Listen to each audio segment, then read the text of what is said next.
Quiero invitarles que cierren sus ojos una vez más. Te pedimos, Señor, que tu presencia, tu Espíritu Santo esta mañana inunde nuestros corazones en este momento para la predicación de tu palabra, Señor. Queremos recibir de ti. Después de los afanes de estos días, de correr, de estar cansados, tomar un tiempo y escucharte. Pídele al Señor que te hable, dile: Señor, háblame, estoy dispuesto. Permíteme que mi corazón, mi mente, todo se enfoque en ti. Ayúdame a que nada me distraiga y que yo pueda entender lo que tú quieres para mí, en el nombre de Jesús.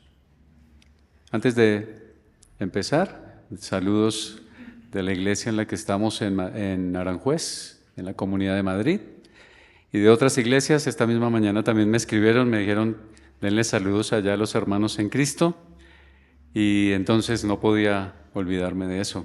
Les envían muchas saludos. Es la iglesia presbiteriana de Aranjuez. Muy bien. Quiero hablar bajo el título El propósito de la libertad. Y al hablarles del propósito de la libertad, anticipo que este va a ser un sermón temático. Me gusta a veces hacerlo textual, expositivo, pero este va a ser un sermón temático enmarcado dentro del tema del crecimiento en adoración, que entiendo será el tema de un mes o algo así, ¿no? Un mes. Por eso les invito a leer conmigo un versículo que a su vez concuerda con otros dos versículos que tienen la misma idea. Está en Éxodo 7:16. Pero, como digo, lo pueden encontrar también en Éxodo 5:1 o en Éxodo 9:13. Pero tienen la misma idea. Escogí el de Éxodo 7:16 y lo leeré en la Nueva Traducción Viviente. Dice: luego anúnciale, anúnciale a Faraón lo siguiente: el Señor, Dios de los hebreos, me envió a decirte: deja ir a mi pueblo para que adore en el desierto. Hasta ahora te has negado a escucharlo. Como algunos de nosotros podemos recordar, tal vez la mayoría, era la época en la que los israelitas vivían bajo el yugo de los egipcios. Era la época de la esclavitud y Dios había enviado a Moisés como instrumento para sacarlos de esa esclavitud. Se estaba anunciando la libertad de uno de los yugos más largos y por lo tanto la libertad iba a ser perseguida o iba a ser buscada con mucha adversidad. Por eso dice que Faraón se había negado a darles esa libertad. Esa palabra, libertad, es uno de los valores más importantes de los cristianos. Pero no siempre entendemos el propósito de esa libertad, de conocer la verdad y de que la verdad nos haga libres. De entrada, el texto nos dice que la libertad tenía un objetivo. ¿Cuál era ese objetivo? Adorar a Dios. Por esa razón, mencionar desde el comienzo que en cada palabra existe una idea errada me parece algo importante. ¿Por qué? Porque no siempre entendemos bien la libertad y no siempre entendemos bien la adoración. Se puede pensar que la libertad es independencia, autonomía, pero la libertad verdadera no es independencia absoluta, sino liberación del pecado y de los falsos dioses. También algunos suelen pensar que la adoración se reduce solo a un momento religioso o eclesial, pero la adoración es ser siervos de Dios, lo cual es la forma más alta de libertad. Lo repito, adorar es ser siervos de Dios, lo cual es la forma más alta de libertad, porque hemos sido creados para Él. Permítame decirlo de esta manera. Tenemos las dos palabras aquí, libertad, adoración. La experiencia humana común para nosotros en esa experiencia podríamos decir que libertad y adoración son palabras opuestas. ¿Por qué? Porque libertad es independencia, como dije, autonomía, quizá no rendir cuentas. ¿Alguien quiere eso? ¿Algún joven quiere esa idea? Ir de casa, ya no rendir cuentas. Eso parece que es la libertad, implicaría esas ideas, pero adoración implica rendirse, depender, someterse a otro, es decir, a Dios. Las dos palabras realmente tienen esa idea de contradicción, pero no en la Biblia, no para el Señor, porque eres libre para adorar. Y lo que me gusta de estar en una iglesia tan animada es que yo puedo hacer lo siguiente y usted lo va a hacer, decirle al otro, tú eres libre para adorar. Que sería como decirle, eres libre para someterte a Dios, eres libre para vivir para Dios, eres libre para servirle a Dios, no eres libre para ti, no eres libre para vivir para ti, no eres libre para tu egoísmo. No eres libre para que tú estés simplemente bien, idealmente bien. Eres libre para vivir para Dios. La verdadera libertad entonces no consiste en hacer lo que queremos, sino en ser liberados del pecado para amar y servir a Dios y a los demás. Porque adorar, ustedes que están tomando nota, pueden ahí pegar. Si no, vean el video. Adorar es responder a la revelación de Dios, atribuyéndole el valor supremo que Él merece, con un corazón que se deleita en Él y una vida rendida en obediencia y servicio. Sobre ese concepto, pudiéramos preguntar, ¿cuántos adoradores tenemos hoy aquí? Si no aplica para ti, quiero que escuches este tema y en 3 conceptos puedas desarrollar tu crecimiento en la adoración. Que tú puedas crecer para adorar al Señor. Y el primer punto del que quiero hablarles, cómo lograr vivir esa experiencia de las dos palabras juntas, libertad y adoración, es conoce el precio de la libertad. ¿Cuál fue el precio de la redención? ¿Y qué significado tiene ese precio de redención para nosotros, para ti? Aparece Egipto. Y Egipto es la esclavitud del pueblo de Israel. Aparece el establecimiento de la fiesta de la Pascua, en el momento en que el pueblo de Israel tenía que salir huyendo para ser libre. Y el Éxodo. Todos esos son prototipos de la obra liberadora de Cristo a nuestro favor. Dicho de otro modo, Egipto es el símbolo de la esclavitud del pecado. La Pascua es prototipo y significado de Jesús en la cruz por el perdón de nuestros pecados. Y el Éxodo, con su camino hacia la tierra prometida, hacia el propósito por el cual Dios redimió al pueblo, es una señal de la obra de Cristo en nuestra vida.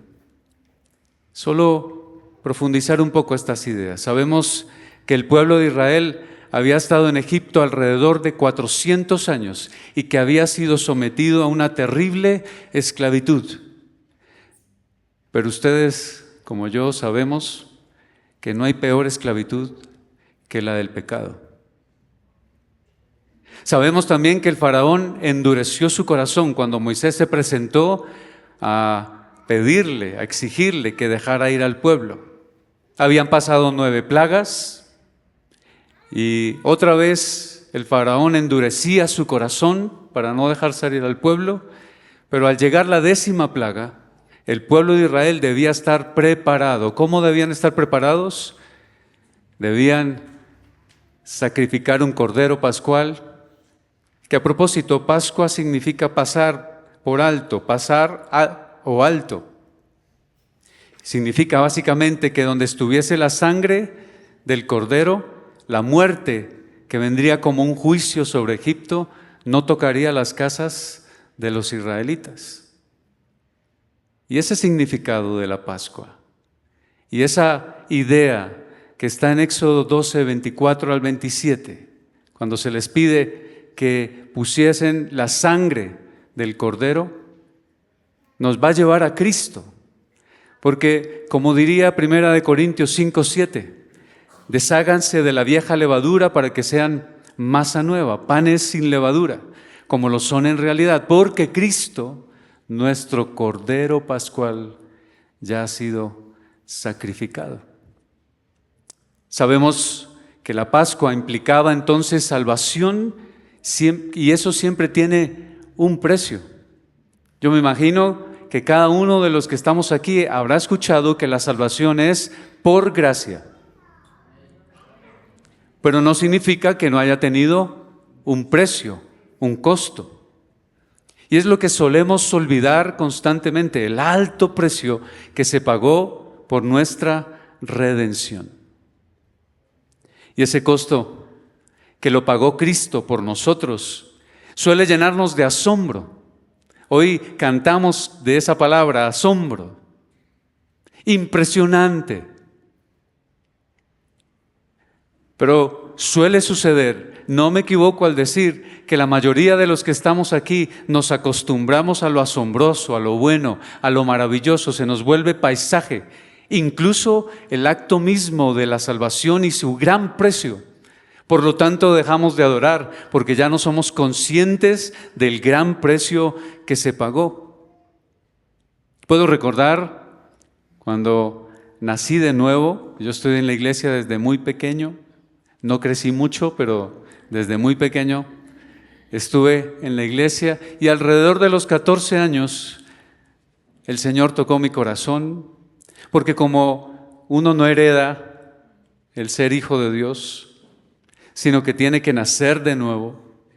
A los 14 años conocí al Señor realmente por primera vez y nací de nuevo, el nuevo nacimiento. Y puedo recordar que ese niño tímido, miedoso, inseguro, fue transformado por una pasión, por un deseo, por una fervor, que ya no me importaba nada, que ya no quería nada más, porque descubrí un precio que se pagó. Lo sabía en un concepto, me lo habían dicho desde niño, era de los más juiciosos. Me encanta usar la palabra juicioso y allá en España no puedo, porque no me la entienden, ¿no? Y si lo piensas bien, tiene sentido, no juicioso, ¿no? Me dicen, ¿qué es ser juicioso? Y yo, un niño juicioso de 7 años, se sabía los textos bíblicos, textos que nunca he olvidado, de la Reina Valera, por supuesto, ya de la Nueva Traducción, de la NBI, ya no me aprendo ni frases. Y puedo decir que tenía el concepto totalmente claro. Lo podía repetir, como algunos de ustedes seguramente lo pueden repetir. Incluso pueden hablarle a otros del Evangelio de Jesús con aquellos textos en los que hablan del precio que se pagó por nosotros. Pero ha dejado de ser impresionante para volverse simplemente un concepto que nos lleve a adorar, que nos lleve a decir gracias. Y aquí quiero resaltar una vez más una frase de C.T. Studd. Si Jesucristo es Dios y murió por mí, entonces no hay sacrificio demasiado grande que yo pueda hacer por Él. ¿Qué espera Él de ti? Es verdad que no podemos presentarle nada para asombrarlo, pero ¿qué espera Él de mí? Que le adore. Que viva para Él, que me rinda ante Él. Pero eso será imposible si no tomo conciencia del gran precio que costó mi redención, mi salvación. ¿Por qué razón pierdes de vista la salvación y todo lo que ella implicó e implica. ¿Qué te distrae de ver la cruz y de entender ese precio y el impacto que ello tiene en tu vida y que eso transformó tu ser un día? ¿Qué ha sucedido desde aquellas épocas en las que podías dejarlo todo, como yo a los 14 años, para hacer lo que fuera necesario por mi Salvador? Era tan tímido antes, pero luego podía predicarle a una persona en un bus que no conocía. Era tan tímido que podía ir a evangelizar a las calles y me sentía feliz de que nos echaran fuera, de que nos insultaran. Incluso al día de hoy digo, ¿qué pasó con ese niño de 14 años? Perdón, a los de 14 años, con ese joven de 14 años. Tan valiente que quería dejarlo todo por su Salvador. Es verdad que la fe madura, pero está muy mal que pensemos que madurar es perder el entusiasmo, la pasión, la entrega, las ganas de vivir por Él. Pero después de ser liberados, hay algo que debe continuar lógicamente. Crece en el conocimiento de tu libertador. En primer lugar, no pierdas de vista el precio que te costó, pero segundo, crece en el conocimiento de tu liberador o tu salvador. Para hablar de este punto, primero quiero plantear una pregunta. ¿Acaso el camino del desierto era tan solo un asunto de salir del punto A al punto B, es decir, de Egipto a la tierra prometida? Éxodo 6, del 2 al 3, la Reina Valera dice: habló todavía Dios a Moisés y le dijo: yo soy Jehová, y aparecí a Abraham, a Isaac y a Jacob como Dios omnipotente. Mas en mi nombre, Jehová, no me di a conocer a ellos. Y pedí que pusieran este texto, pero el texto continúa mucho más allá y lo voy a leer en la Biblia de las Américas. Dice en el verso 6 de ese capítulo: por tanto, dile a los israelitas: yo soy el Señor, y los sacaré de debajo de las cargas de los egipcios, los libraré de la esclavitud, y los redimiré con brazo extendido y con grandes juicios. Los tomaré a ustedes por pueblo mío, yo seré su Dios. Sabrán que yo soy el Señor su Dios, que los sacó de debajo de las cargas de los egipcios, y los traeré a la tierra que juré dar a Abraham, a Isaac y a Jacob, y se la daré a ustedes por heredad. Yo soy el Señor. Lo que dice básicamente ahí es: sabrán, conocerán quién soy yo. Ahora Dios se daría a conocer. Podemos decir que el camino al desierto tenía un objetivo claro: que ese pueblo conociera a su Dios, porque en la medida que más se conoce a ese Dios, más se adora a ese Dios.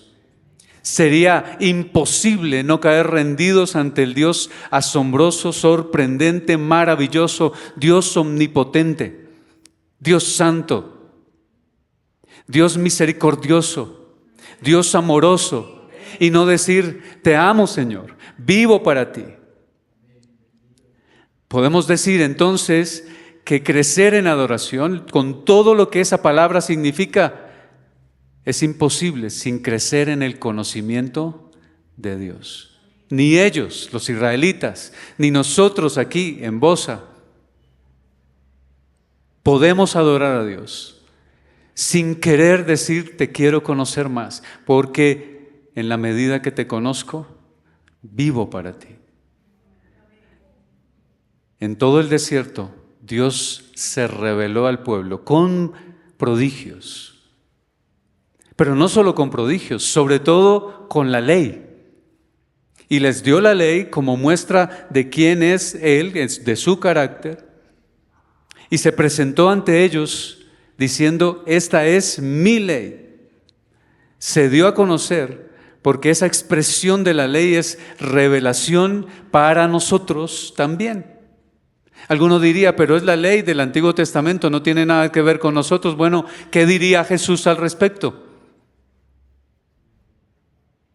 Escudriñen las Escrituras, porque a vosotros os parece que en ellas hay vida eterna, y ellas dan testimonio de mí. Es decir, el Antiguo Testamento.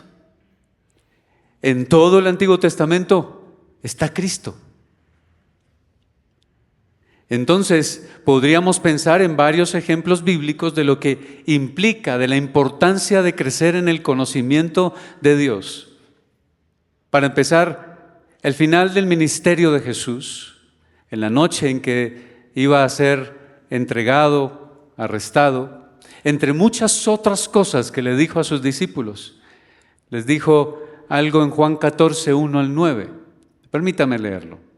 ¿Alguno le da sueño leer la Biblia? No se turbe su corazón. Crean en Dios, crean también en mí. En la casa de mi Padre hay muchas moradas. Si no fuera así, se lo hubiera dicho. Porque voy a preparar un lugar para ustedes. Y si me voy y les preparo un lugar, vendré otra vez y los tomaré a donde yo voy, para que donde yo esté, allí estén ustedes también. Y conocen el camino a donde voy. Aparece la palabra conocer. Pero aparece un personaje preguntando, Señor, si no sabemos a dónde vas, ¿cómo vamos a conocer el camino? Eso lo dijo Tomás. Jesús le dijo, yo soy el camino y la verdad y la vida. Y nadie viene al Padre sino por mí. Si ustedes me hubieran conocido, también hubieran conocido a mi Padre. Desde ahora lo conocen y lo han visto. Tengan en cuenta que ya han pasado más de 3 años. Pero como ellos no se pueden quedar atrás y quedar como que están tontos, Felipe sale y dice, Señor, muéstranos al Padre y nos basta. Jesús le dijo, tanto tiempo he estado con ustedes y todavía no me conoces, Felipe. El que me ha visto a mí, ha visto al Padre. Como dices tú, muéstranos al Padre. Y lo sorprendente aquí, ¿qué es? No deberíamos juzgar tanto a los discípulos, pero lo sorprendente es que hay mucha profundidad en lo que Jesús dice aquí. No hay mucho tiempo, pero lo que sí queda realmente evidenciado es que los discípulos parecen no tener mucha comprensión después de todo. ¿Qué les faltó? ¿Por qué no entendían? Repasemos un poco más. Jesús dice, me voy a preparar un lugar, luego vendré a ustedes para que estemos juntos. Ustedes saben el camino. Eso suena a un examen. Si a mí me preguntan, ¿y usted sabe la respuesta? Claro, usted sabe la respuesta, ¿no? Yo, sí.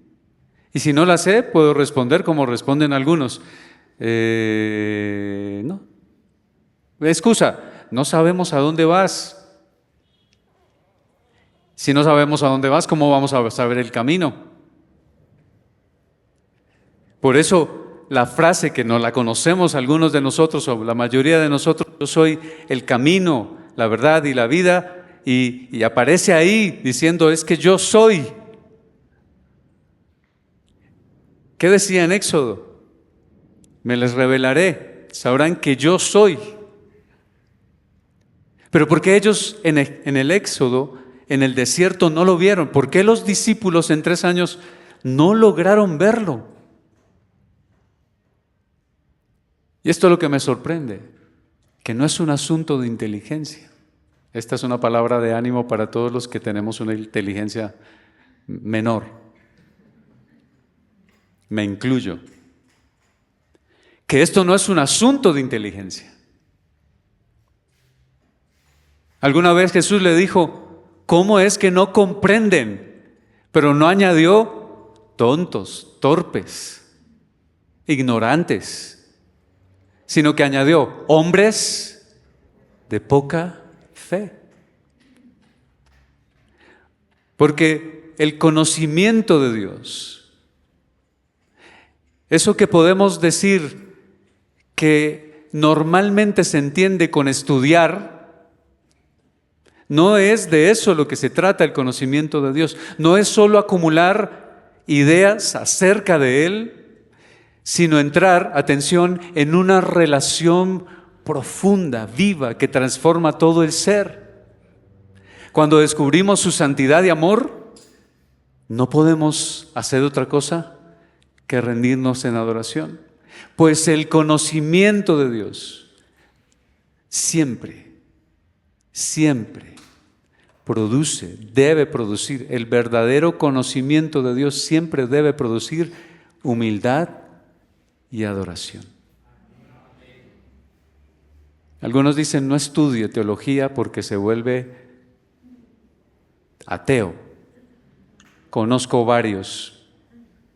No estudie teología o no estudie doctrina porque lo importante es el espíritu, la expresión, el sentimiento, la emoción, las experiencias.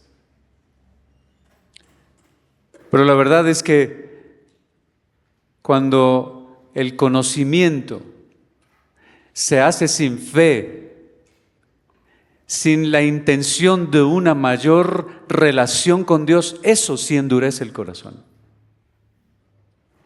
Es un conocimiento que enorgullece, es un conocimiento que nos quita la atención de Dios y que cambia la motivación.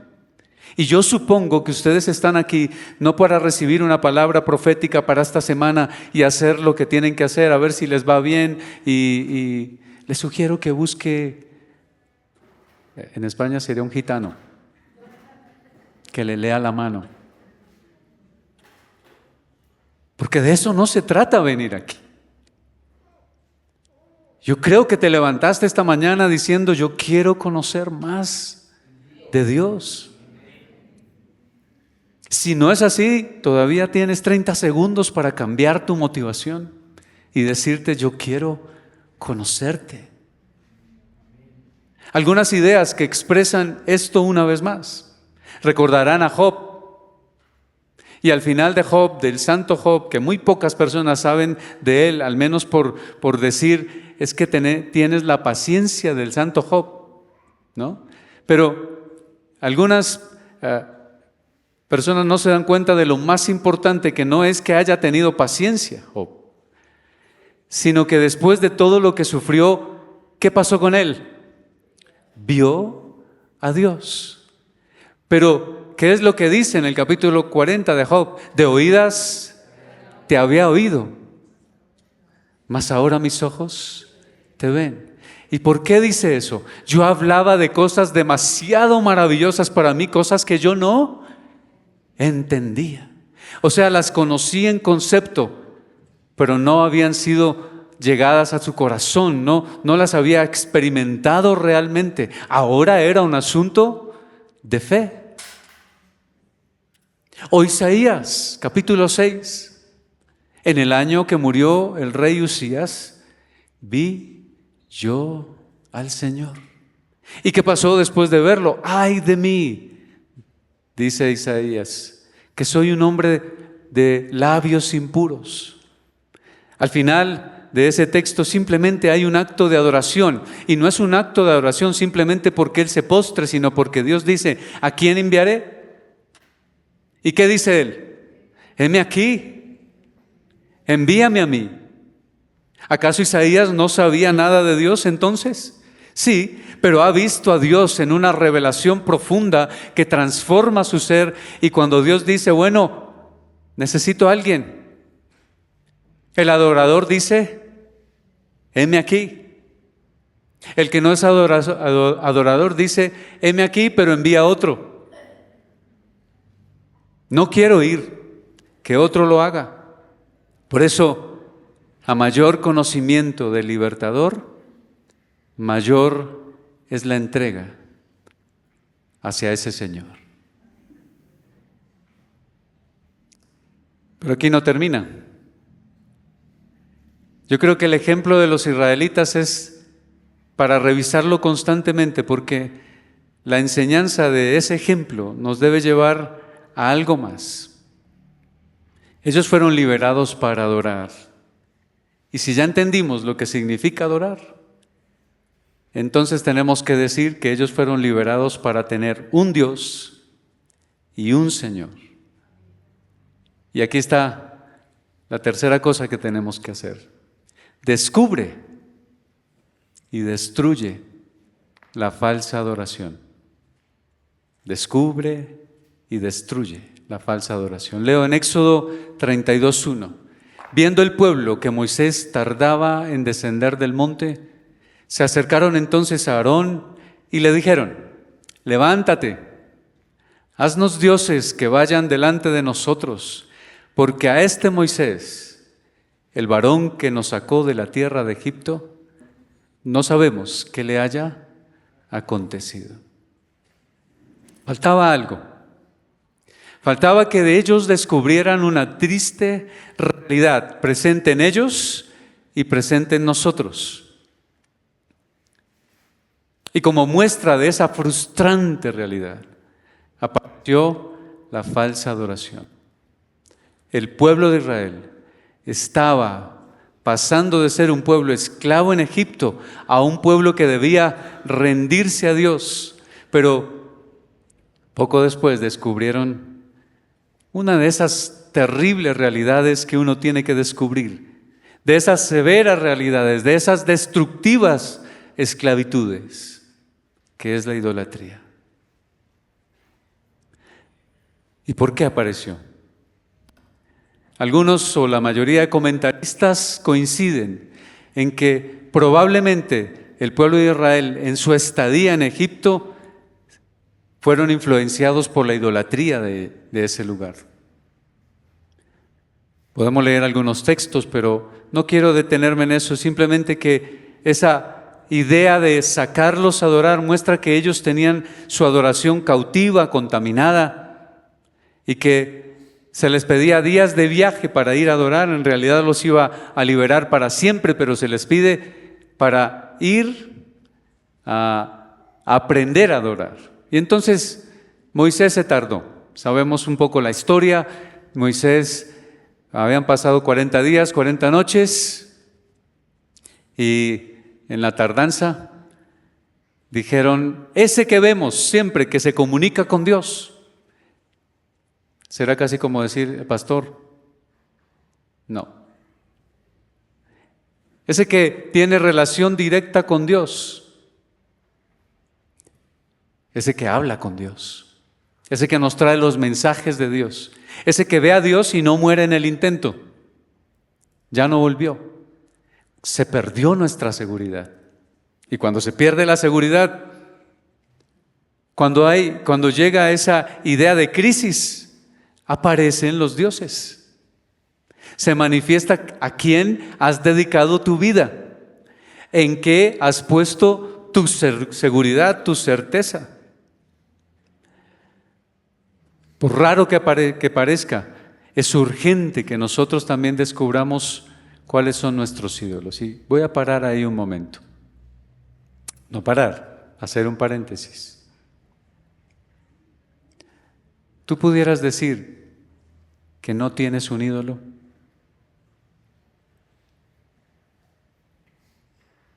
Piénsalo bien.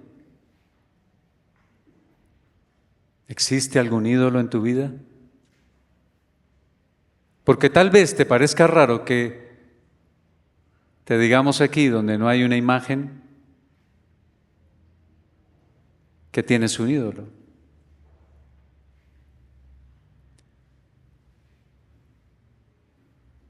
Pero tan fácil es, tan importante es descubrir que tenemos ídolos, que bastaría solo con decir algunas cosas. Por ejemplo, que los ídolos es aquello frente a lo que sacrificas tu tiempo, tu vida, tus fuerzas, tus anhelos. Quizá también la vida de otros. Llámese dogmas, llámese estructuras, llámese ideologías o simples cosas materiales. Porque los ídolos no son solo madera o piedra, sino pensamientos, deseos, ambiciones que colocamos por encima de Dios.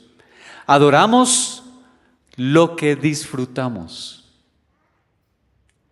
Así que, si no estamos deleitándonos en Dios, tenemos que aceptar que nos estamos deleitando en otra cosa, y ese es un ídolo. Y ya que estamos citando a algunos, citemos a Calvino. Algunos de ustedes dirán, ¿quién es ese? Después lo investigan. Pero él dijo, fue él el que dijo, el corazón humano es una fábrica perpetua de ídolos. Siempre, siempre, sin excepción, estaremos luchando por poner en el lugar de Dios, o estaremos cayendo, no luchando, sino cayendo por poner en el lugar de Dios otras cosas. Y es tan fácil saberlo que cuando los apegos, ataduras o esclavitudes no están, es decir, cuando hay carencia, ahí aparece esa falsa adoración.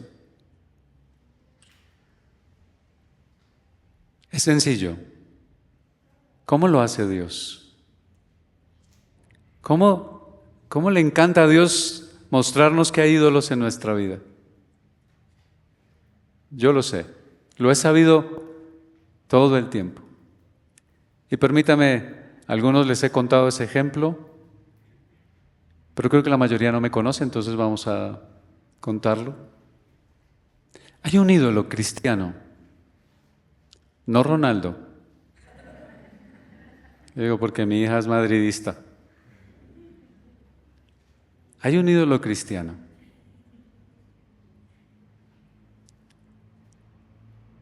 que quizá lo ha tenido Pastor Mauro. No creo que Pastor Mario, pero yo sí. Se llama el ministerio. Y usted diría, ¿cómo se puede hacer un ídolo del ministerio? Y yo le respondería fácil, porque ese niño del que les hablé, acomplejado, inseguro, descubrió que en el ministerio tiene importancia, tiene seguridad, tiene un nombre,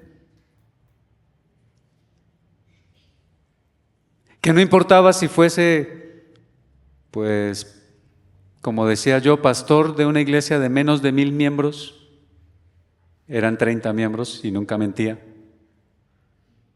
Pero eso me daba seguridad. ¿Y qué pasa cuando te quitan el ministerio? Te aferras a él con todas tus fuerzas y dicen, esto no me lo quitan, porque es lo que me da valor, me da importancia, me da seguridad. Y les pongo este ejemplo porque sé que la mayoría de ustedes dirán, ¿y eso qué tiene que ver conmigo? Lo que les estoy diciendo es que algo tan santo, sagrado o espiritual como es el ministerio puede volverse un ídolo, algo bueno. Algo en lo que pongo todas mis fuerzas, mi esperanza, mi seguridad, mi importancia. Quizá en tu caso puede ser un título académico, el dinero, tus hijos, quizá menos, pero tu esposo, mucho más tu esposa. Y tú decir, no es, pero cuando medio te lo quitan, ¿cómo peleaba yo por eso? Como le digo a algunos, que me llamen pastor. Y cuando otros decían, no es pastor, amargura, resentimiento, pelea. Quiero mi nombre, que se me reconozca. Y luego estuve en algunas situaciones de iglesia en la que dejé de ser pastor. Incluso hoy que me dicen pastor, digo, no sé si pastor, pintor. Creo que entendieron la alusión. Pero yo quiero un título que me valore, que me haga sentir importante. Y como eso no basta, menos mal nunca llegué a estar reverendo. Y menos mal no estoy en una iglesia en la que crecí, en la que hay apóstoles. Menos mal no llegué a ese punto, apóstol. Pero me encantaba sentir que eso me daba valor.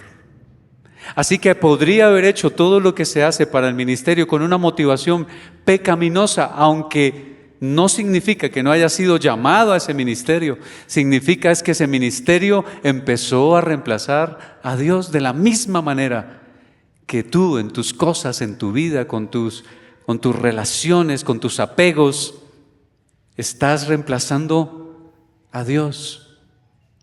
Algunas personas se sorprenden cuando les digo que incluso Dios es tratado como un ídolo. ¿Y por qué?